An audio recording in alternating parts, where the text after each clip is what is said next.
بسم اللہ الرحمن الرحیم الحمد للہ رب العالمین والصلاة والسلام علی سید المرسلین وعلی آلہ وصحبہ اجمعین.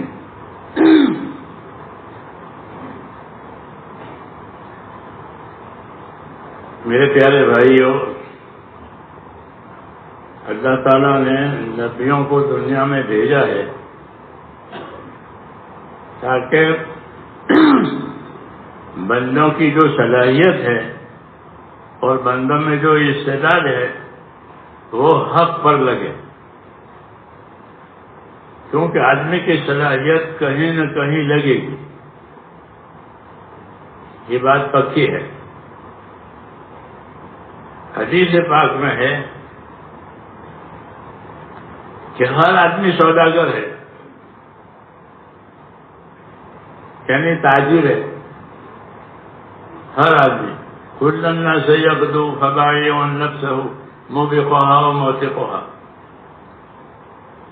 کہ ہر آدمی سوداگر ہے، تاجر ہے، خالی دکان والے نہیں بلکہ ہر آدمی تاجر سوداگر. کیا مطلب ہے؟ یعنی ہر آدمی اس دنیا میں اپنی صلاحیت لگائے گا، جس طرح تاجر اپنا مال لگاتا ہے اپنی تجارت پر اور نفع کمانے کے لیے لگاتا ہے. بعض دفعہ کھوٹ بھی آ جاتی ہے، لیکن اصل تجارت تو نفع کی وجہ سے کہ نفع کمانے، نفع ہی اصل ہوتا ہے. تو ایسے لوگ بھی اپنی صلاحیتیں لگائیں گے تاکہ نفع کمائیں، لیکن اپنی سمجھ کے لحاظ سے نفع ایک چیز ہے اور اللہ کے بتانے سے نفع یہ دوسری چیز ہے. اصل نفع وہ ہے جس میں کو اللہ نفع بتا. یہ نہیں کہ آدمی اپنی طبیعت سے کسی چیز میں نفع دیکھے، پھر ایسا نہیں، اس سے عقل ناقص ہے. اس لیے اللہ تعالیٰ نے نفع دینے والی چیزیں ہمارے ذمے کی ہیں. عبادتیں ہیں، اس میں نفع بندوں کا ہے، اللہ کا نہیں ہے کہ بھائی ہم اللہ کی عبادت کریں گے تو اللہ بڑا ہو جائے گا. ایسا ہے کہ نا، اللہ بے نیاز ہے، اللہ بے نیاز ہے. جناتوں کی عبادت سے، انسانوں کی عبادت سے، بری ذات ازل تہمتی جد و جنس، غنی ملک ازل طاعت جن و انس. کہ اللہ کی ذات پاک ہے جد سے اور جنس سے. یہ دو طاقتیں ہوتی ہیں، ایک طاقت جد، ایک طاقت جنس. جد کہتے ہیں مقابل طاقت کو، جیسے آگ اور پانی،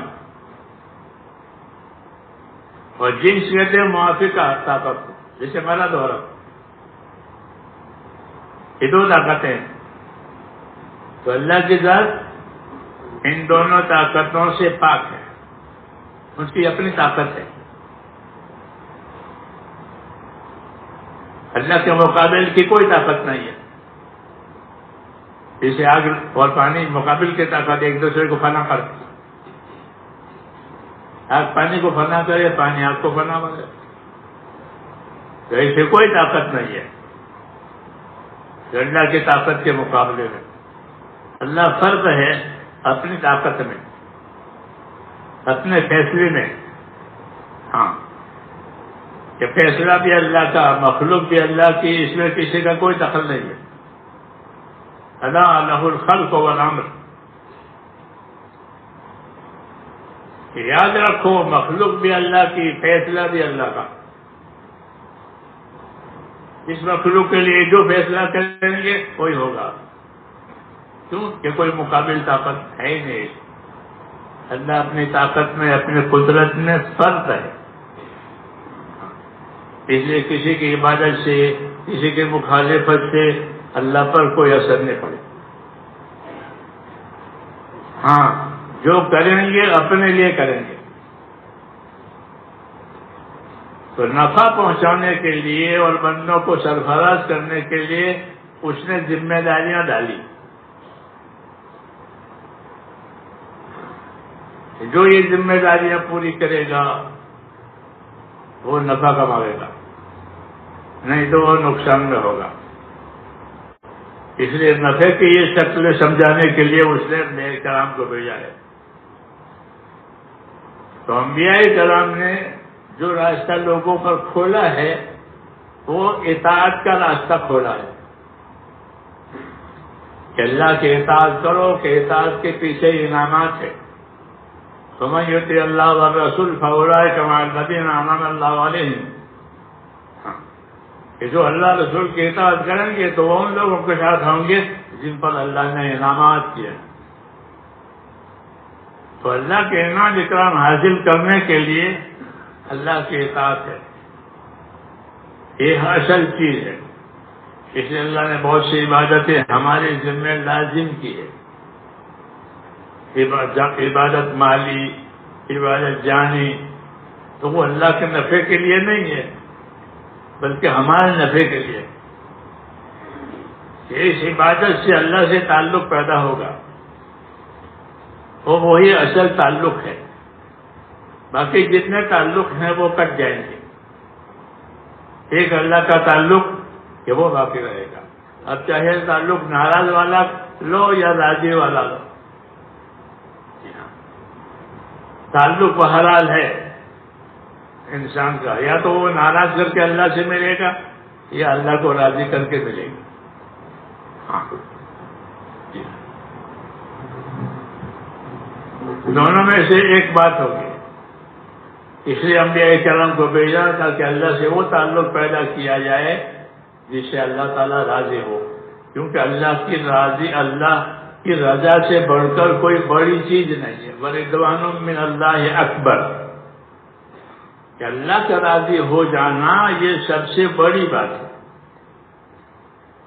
اس کے مقابل میں عیسیٰ علیہ السلام سے کسی نے پوچھا کہ سب سے زیادہ ڈرنے کی چیز کیا ہے، تو انہوں نے کہا کہ اللہ کا غضبناک ہونا. اللہ کا غضبناک ہونا کہ یہ سب سے زیادہ خطرناک چیز ہے. وَمَن يَغْضِبْ فَقَدْ هَوَىٰ وَمَن يَحْلِلْ عَلَيْهِ غَضَبِي فَقَدْ هَوَىٰ. کہ جس پر میرا غصہ اترا کہ وہ تو کام سے گیا. کہ جس پر اللہ کا غصہ ہوا کہ وہ تو کام سے گیا. یہ باتیں نبیوں کے ذریعے سے بتائی گئی ہے تاکہ لوگ اللہ کے غصے سے بچ کر اللہ کی رضا پر آ گئے اور اللہ کے انعامات کے حقدار بنے. اس لیے اللہ نے پہلی ذمہ داری اپنے بندوں پر عبادت کی ڈالی. جی ہاں، یہ پہلی ذمہ داری ہے. جی ہاں، عبادت کی. کہ میں نے جناتوں کو، انسانوں کو عبادت کے لیے پیدا کیا. فرشتے بھی عبادت کرتے ہیں لیکن ان کی نوعیت الگ ہے. ان سے کوئی سوال جواب نہیں ہے. جی ہاں، وہ تو اسی کام کے لیے ہیں، دوسرا کام وہ کر ہی نہیں سکتے. ہم دوسرا کام بھی کر سکتے ہیں، عبادت بھی کر سکتے ہیں، گناہ بھی کر سکتے ہیں. ہم پر اللہ نے عبادت کی ذمہ داری ڈالی ہے. فرائض بھی کیے ہیں، نوافل بھی کیے ہیں. جی ہاں، فرائض بھی کیے ہیں. فرائض جو ہیں وہ اللہ کا حق ہے، اس میں کمی کرنے کی اجازت نہیں ہے. ہاں، اس میں کوئی کمی نہ کرے، وہ اللہ کا حق ہے. کوئی بندہ اللہ کی رحمت سے قریب ہو نہیں سکتا جب تک کہ وہ اللہ کے فرائض کو ادا نہ کرے. ابن عباس سے فتویٰ پوچھا کسی نے کہ ایک آدمی دن پر نمازیں دن پر روزہ رکھتا ہے، رات کو عبادت کرتا ہے، لیکن جمعہ جماعت میں نہیں آتا.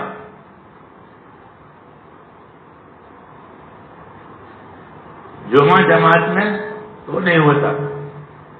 تو کیا حکم ہے؟ ہمارا دوزخی ہے. یہ دوزخی ہے. یہ جمعہ جماعت یہ فرض ہے. جمعہ کی نماز پڑھے، 5 نماز جمع سے ادا کرے، یہ اللہ کا حق ہے. تو جب یہ ادا نہیں ہوتے تو یہ اللہ سے کیسا قریب ہوگا؟ یہ لگا کہ وہ دوزخی ہے، رات بھر نمازیں پڑھے، دن بھر روزہ رکھا، وہ الگ ہے. تو میں نے کہا عبادت یہ اللہ تعالیٰ کا حق ہے. اس میں فرائض بھی ہے، اس میں نوافل بھی ہے. فرائض تو اللہ کا حق ہے، اور جو نوافل ہیں وہ فرائض کو کامل بنانے کے لیے ہے. جی ہاں، کوئی کسر رہ گئی، کوئی بات رہ گئی تو نوافل سے وہ پوری ہو جائے گی. اس طرح ذمہ داری پوری ہوگی تو فرائض بھی ہوئے، نوافل بھی ہوئے. اس لیے ہمارے ہاں قرآن و حدیث میں فرائض کی ترغیب ہے، نوافل کی بھی ترغیب ہے. نوافل کی ترغیب ہے کہ نوافل ادا کر کے فرض ادا کرو تاکہ اللہ تعالیٰ کا حق پورا ہو جائے. تو ایک دفعہ حضور صلی اللہ علیہ وسلم نے صحابہ سے فرمایا کہ تم صبح صحیح سلامت اٹھتے ہو اور تمہارے بدن میں 360 جوڑ ہے. 360 جوڑ، اور تم صحیح سلامت اٹھتے ہو تو تم کو 360 صدقے کرنے چاہیے شکریہ میں کہ سلامت کے ساتھ رات گزر گئی. ورنہ رات سلامتی سے نہیں گزرتی، کوئی مشکل ہو جائے. ہمارے ایک دوست تھے ماتو، میرے ساتھ امریکہ میں 1 سال تک رہا جماعت میں. پھر واپس ہو گئے ہم لوگ. ایک دم میں مکے گیا تو میں نے پوچھا ماتو کی کیا خبر ہے؟ ایسے رمضان تھا. میں نے کہا ماتو تو بیمار ہے. تو میں نے کہا سلادی کے بعد چلے کہ ہاں. تو سلائی بڑھ گئے تب پاؤں لٹکا کے بیٹھے سب پالن پر. ماتو کیا ہو گیا؟ یہ کیا بتاؤں، رات کو لیٹ گیا، سو گیا. آدھی رات کو میرے بدن کے نیچے کے حصے پر خالص ہو گیا، لوس ہو گیا نیچے کا بدن. یہ میں نے اس لیے کہا حضور صاحب کہ صحیح سلامت اٹھے تم لوگ 360 جوڑ تمہاری صحیح سلامت تو اس کا صدقہ دو. تو یہ مثال ہے کہ کبھی رات میں گڑبڑ ہو گئی تو اگر کیا 360 صدقے اس کی گنجائش ہمارے پاس تو ہے نہیں. اچھا ایسا نہیں تو فرمایا ایسا کرو کہ پھر تم چاش کی نماز پڑھ لیا کرو.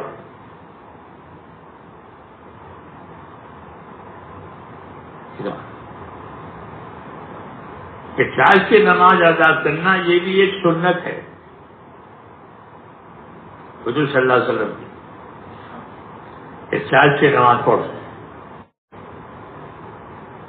آپ صلی اللہ علیہ وسلم چاش کی نماز پڑھتے تھے، سفر میں بھی پڑھتے تھے. چاش کی نماز ادا کرنا یہ بھی ایک سنت ہے جسے تہجد سنت ہے. وہ سب جانتے ہیں کہ تہجد کی نماز سنت ہے، حضور صلی اللہ علیہ وسلم زیادہ پابندی سے پڑھتے تھے. ایسے چاش بھی ہے کہ چاش کی نماز تو 360 جوڑوں کے صدقے کے مقابلے میں چاش کی نماز آئی. جی ہاں، تو یہ بھی ایک عمل ہے، نفلی عمل. چاش کی نماز ادا کرو. ہاں، سفر میں بھی ادا کیا آپ نے، گھر پر بھی ادا کیا. کہ چاش کی کتنی نمازیں ہیں، کتنی رکعتیں ہیں؟ تو رکعتیں تو چاش کی بھی 12 ہے. آپ کا بھی چاہے تو 2 پڑھو، 4 پڑھو. جی ہاں، نفل ہے. جی ہاں، لیکن اس کی حیثیت یہ ہے کہ گویا 360 جوڑوں کا صدقہ اس کے قائم مقام بھی ہو جائے گی. 360 جوڑ یہ نوافل ہوتے تھے تو اس کے حضور صلی اللہ علیہ وسلم اس طرح ترغیب دیتے تھے کہ نوافل کے ذریعے سے اللہ تعالیٰ کی عبادت کرنا کہ یہ بھی اللہ کی نعمت کا ایک شکر ہے کہ صحیح سلامت رہے 360 جوڑ. جی ہاں، تو اس کے جواب میں چاش پڑی. اس لیے ہم چاش کی بھی نماز پڑھیں، 2 رکعت پڑھیں، 4 رکعت پڑھیں، 6 رکعت پڑھیں، 8 رکعت پڑھیں، آپ کو اختیار ہے. اس کی مجموعی تعداد جو ہے وہ 12 ہے اور اس کی فضیلت ہے. یہ بھی ایک سنت، پیچھے اشراق کی نماز، اس کے بعد یہ چاش کی نماز. یہاں صحابہ کرام پڑھتے تھے چاش کی نماز، حضور صلی اللہ علیہ وسلم پڑھتے تھے چاش کی نماز. جی ہاں، تو نوافل کے ذریعے سے جو ہے وہ فرضوں کی تکمیل ہوتی ہے. ہمیشہ فرائض کی مقدار تھوڑی رہتی ہے. فریضہ کے معنی ہی ہے ایک متعین حصہ، تو وہ ہمیشہ فرائض مختصر ہی ہوتے ہیں اور فرائض میں اختصار رہتا ہے. جی ہاں، زکوٰۃ 2.5 روپے یعنی 40واں حصہ. تو فرائض میں اللہ تعالیٰ نے اختصار رکھا ہے. جی ہاں، کیونکہ وہ اللہ کا حق ہے، تو اللہ کا حق اپنا حق اللہ نے بھاری نہیں رکھا، ہلکا رکھا. جی ہاں، فرائض. پھر اس کی تکمیل کے لیے کہ اس کی تکمیل کے لیے نوافل دیے. 50 کی نماز یہ بھی ایک مسنون نماز ہے، اس لیے اس کو بھی ادا کریں.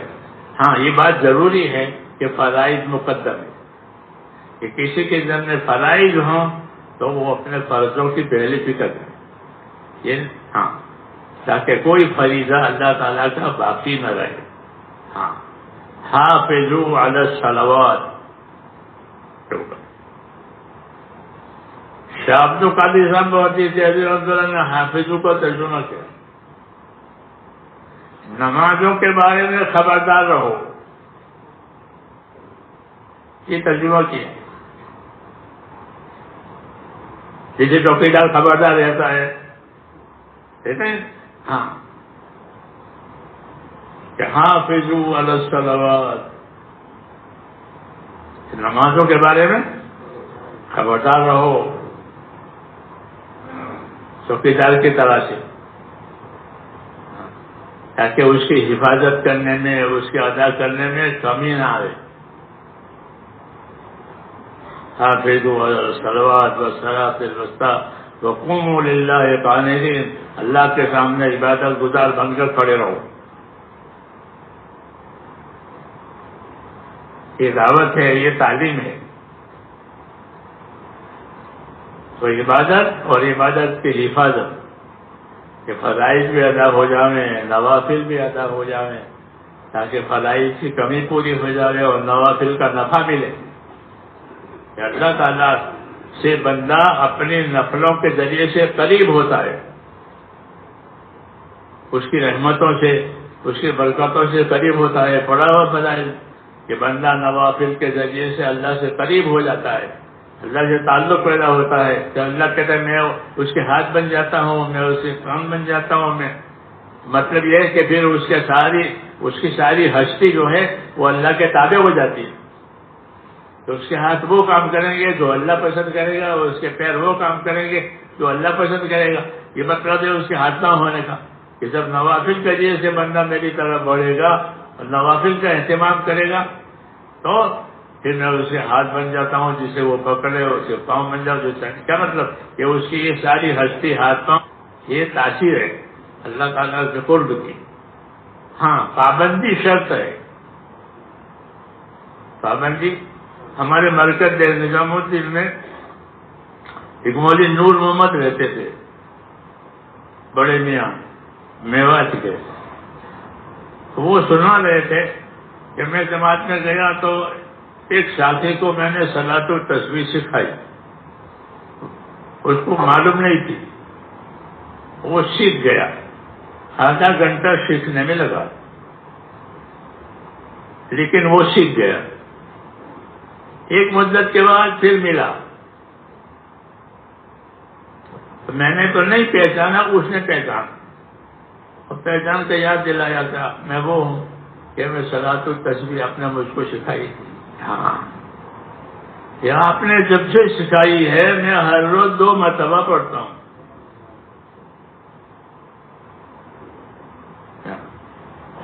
اور کہا مجھے اتنا لطف اور مزہ آتا ہے گویا میں اللہ کے قدموں میں سجدہ کرتا ہوں،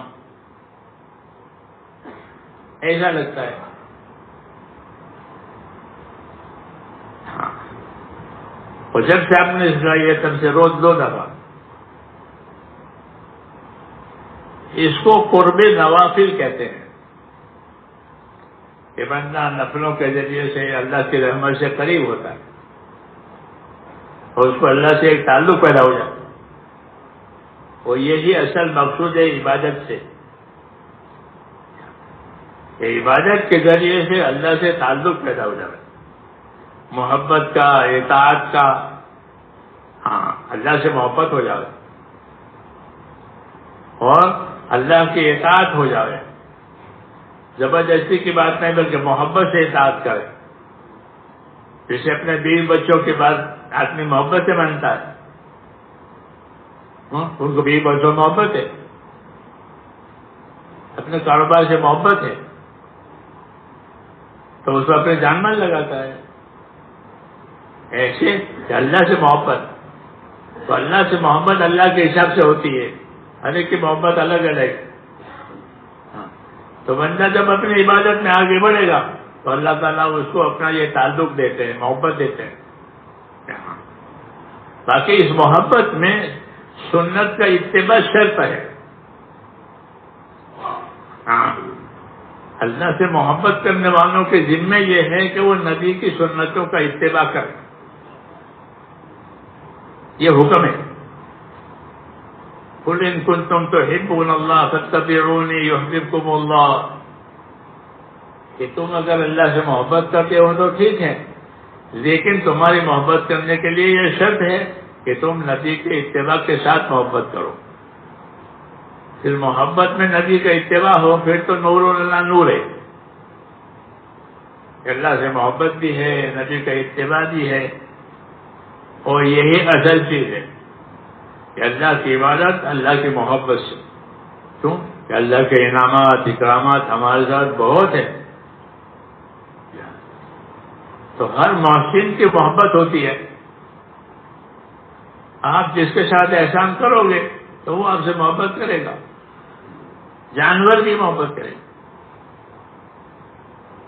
جانور بھی محبت کرے گا۔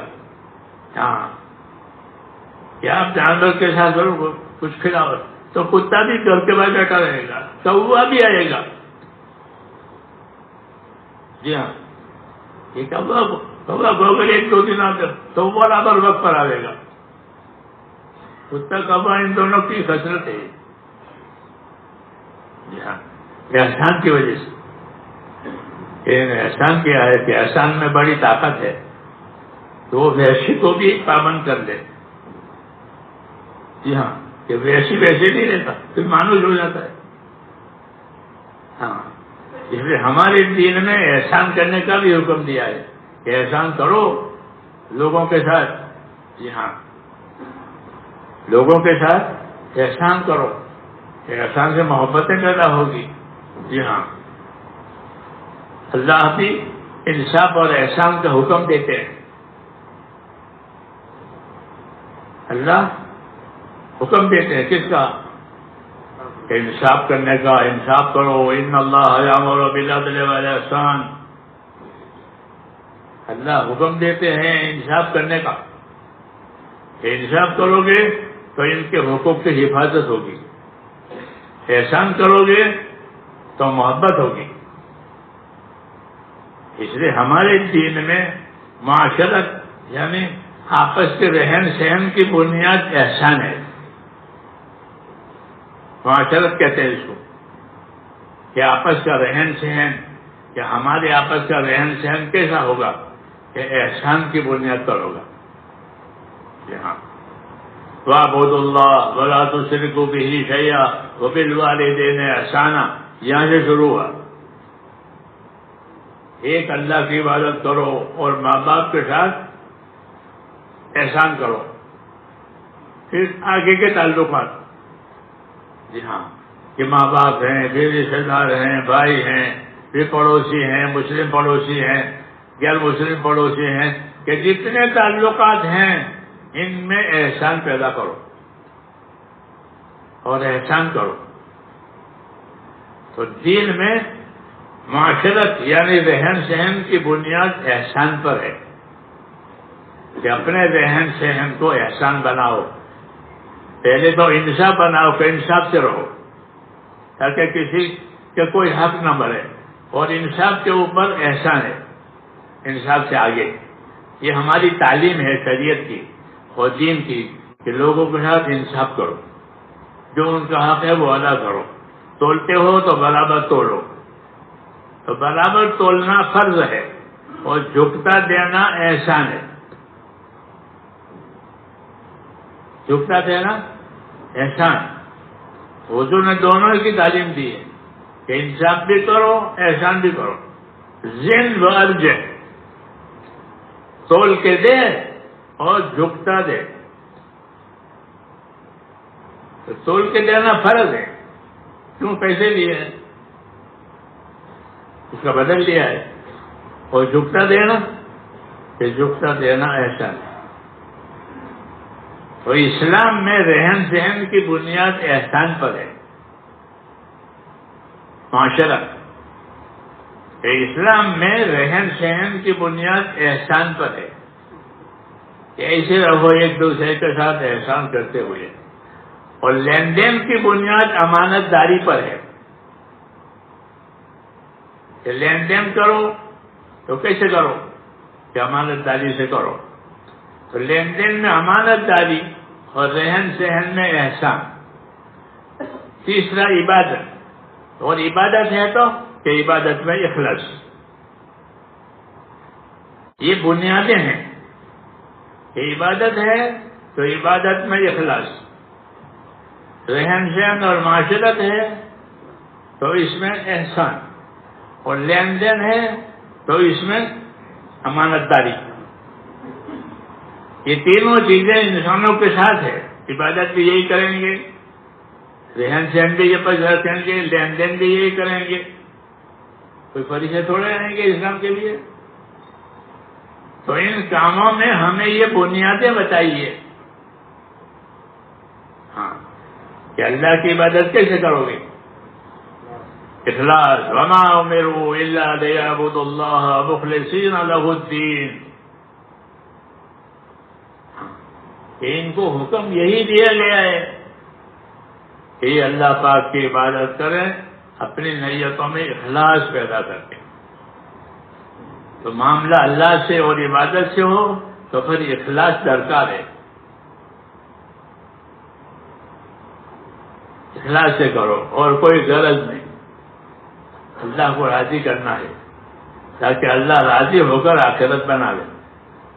آخرت بھی مطلوب ہے. جس طرح اللہ کا راضی ہونا مطلوب ہے اس طرح آخرت بھی مطلوب ہے. تو آخرت بنے گی جب اللہ راضی ہوگا. اللہ راضی ہوگا تو اللہ راضی ہوگا اخلاص اس کے آخرت بنا دیں گے. تو آخرت بن گئی کہ کام ہو گیا. اللہم اصلح لی آخرتی، میری آخرت صحیح کر دیں. کیوں؟ وہی معادی کہ وہ تو میرا ٹھکانہ ہے، میرے لوٹنے کی جگہ ہے، میرے وہاں سے تو واپس آنا ہے نہیں. آخرت میں سے واپس آنا نہیں ہے، وہاں رہنا ہی. تو میری آخرت بنا دے. یہ دعا ہے حضور صلی اللہ علیہ وسلم. تو اللہ راضی ہو کر کیا کریں گے اور اللہ سے راضی ہو کر کیا کرانا ہے کہ آخرت بنانی ہے. آخرت بنا دے. اصلح لی آخرت التی فیہا معادی، میری آخرت بنا دے کہ وہ تو میرا اصلی ٹھکانہ ہے جو وہاں سے کہیں جانا آنا ہے. تو یہ میرے دوستوں ہمارے دین کی بنیادیں ہیں کہ اللہ کی عبادت ہے تو وہاں اخلاص ہے، آپس کا رہن سہن ہے تو وہاں احسان ہے، آپس کا لین دین ہے تو وہاں امانت داری اور سچائی ہے. ہاں یہ نہیں ہے تو پھر بربادی ہے، کہ عمل میں عبادت میں اخلاص نہیں ہے تو پھر کچھ نہیں ہے، دوزخ ہے.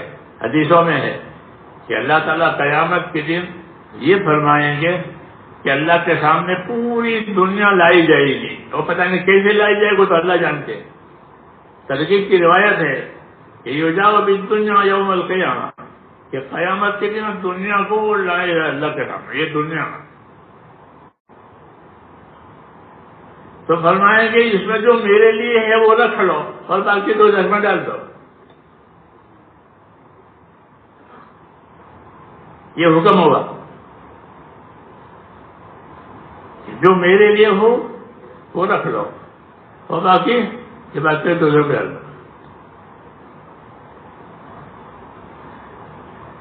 یہ تعلیم ہے کہ اللہ کی عبادت میں اور دین کے کاموں میں آدمی اپنی نیت صحیح رکھے، غرض صحیح رکھے، کوئی دوسری غرض نہ ملائے. ہاں اللہ اس کو پسند نہیں کرتا، بس اس لیے کہا عبادت میں اخلاص. اخلص دینک یکفیک العمل القلیل، اپنے عمل میں اپنے دین میں اخلاص پیدا کر کہ تھوڑا عمل بھی کافی ہو جائے گا. تھوڑا سونا کافی ہے، کہ سونا ہے، کوئی ملاوٹ تو تھوڑی ہے اندر، سونا ہی سونا ہے، وہ تھوڑا ہے، یہ کافی ہے. تو کون کہ اخلص دینک یکفیک العمل القلیل، اس لیے اپنی نیتوں میں اپنے عملوں میں اخلاص پیدا کریں کہ اللہ کے لیے کرنا ہے تاکہ اللہ ہماری آخرت بنا لے. اور مخلصین کی صحبت میں رہنا ہے، نیک بندوں کی صحبت میں رہنا ہے. ہاں کہ جو نیکی کے راستے پر چلتے ہیں، چلاتے ہیں، کچھ کہتے نہیں. اتبعوا من لا یسألکم اجرا وہم مہتدون، یہ ہدایت ہے کہ اتبعوا من لا یسألکم اجرا وہم مہتدون. سورہ یاسین کی آیت ہے کہ ان لوگوں کی پیروی کرو کہ جو تم سے کچھ نہیں مانگتے. ہاں تو وہ انبیاء کرام کی جماعت ہے اور ان کے تابع دار لوگ ہیں کہ وہ کچھ نہیں مانگیں گے، آپ کی رہبری کریں گے، آپ کی نصرت کریں گے اور آپ سے کچھ نہیں مانگیں گے کہ ہم کو یہ کہتے ہیں، ہم تو اللہ کے لیے کرتے. ہاں کہ ان کی بات مانو. اتبعوا من لا یسألکم اجرا، کہ تم ان لوگوں کی بات مانو جو تم سے کچھ نہیں مانگتے. تو اس میں پہلے نمبر کی جماعت نبیوں کی ہے کہ وہ کچھ نہیں مانگتے. صاحب کہتے ہیں یا قوم لا اسألکم علیہ مالا، اے میری قوم میرا کوئی مال وغیرہ کا تم سے کوئی سوال نہیں ہے، ہمارا جو کوئی لین دین ہے وہ اللہ سے ہے. ان اجریہ الا علی اللہ، ہم سے جو کوئی لین دین کریں گے وہ اللہ سے کریں گے، تم سے کوئی. تم سے تو یہ دعوت ہے کہ یہ دعوت قبول کرو. تو یہ انبیاء کرام ہے مخلصین. جی ہاں پھر ان کے تابع دار لوگ ہیں کہ وہ اسی طرح سے کام کرتے ہیں کہ خود بھی حق کی پیروی کرتے ہیں، دوسروں کو حق کی پیروی کی دعوت دیتے ہیں، سکھاتے ہیں، مدد کرتے ہیں اور ان سے کچھ نہیں مانگتے. اس لیے یاسین میں یہ دو نشانی بتائی ہاں کہ کن لوگوں کی پیروی کی جائے، کن لوگوں کے پیچھے چلا جائے کہ جن میں یہ دو باتیں ہوں. اتبعوا من لا یسألکم اجرا وہم مہتدون. ایک پہلی علامت یہ ہے کہ وہ کچھ نہیں مانگتے اور ان کی زندگی ہم مہتدون، ان کی زندگی صحیح ہے، ان کی زندگی ہدایت کی ہے، ان کی زندگی پابندی کی ہے کہ وہ خود پابند ہے اور تمہاری رہبری کرتے ہیں اور تم سے کچھ مانگتے نہیں ہے تو پھر ان کی بات مانو. یہ دعوت ہے اللہ کی. تو اس میں پہلی جماعت وہ نبیوں کی ہے. ہاں پھر جو نبیوں کے تابع دار آئے انہوں نے بھی اسی طرح کیا. وہ یہی ہمارا طریقہ ہے کہ ہم اپنے نبی کے تابع دار ہیں کہ ہم اپنے کاموں میں اخلاص پیدا کریں. اللہ کے لیے کرنا ہے، آخرت کے لیے کرنا ہے. جی ہاں اور صحیح طریقے سے کرنا ہے. خالی اخلاص کافی نہیں ہے بلکہ اخلاص سے طریقہ بھی ہوگا. صحیح طریقہ ہو اور اخلاص اتباع سنت. ہمارے حضرت جی کہتے تھے اخلاص نیت اتباع سنت، اخلاص نیت اتباع سنت، یہ اصل طریقہ ہے. اللہ تعالیٰ ہمیں نصیب فرمائے. اس کے لیے اللہ سے دعائیں بھی مانگیں اور اپنے آپ کو پابند بھی کریں اور ایک دوسرے کو یاد دہانی بھی کریں تاکہ یہ چیز ہماری زندگیوں میں آوے. اللہم صلی وسلم وبارک علی سیدنا محمد سید المرسلین وعلی آلہ وصحبہ اجمعین. ربنا اننا آمنا فاغفر لنا ذنوبنا وقنا عذاب النار. اللہم ان قلوبنا ونواسینا وجوارحنا بیدک لم تملكنا منها شيئا فإذا فعلت ذلك بنا فكن أنت ولينا واهدنا إلى سواء السبيل. اللهم اهدنا إلى سواء السبيل. اللهم اهدنا إلى سواء السبيل. اللهم آت نفوسنا تقواها وزكها أنت خير من زكاها أنت وليها ومولاها. اللهم ألهمنا مراشد أمورنا وأعذنا من شرور نفوسنا. اللهم سلمنا لرمضان وسلم رمضان لنا وسلم لنا متقبلا. اللهم إنك عفو تحب العفو فاعف عنا. وصلى الله تعالى على خير خلقه محمد سبحان ربك رب العزة عما يصفون سلام على المرسلين والحمد لله رب العالمين.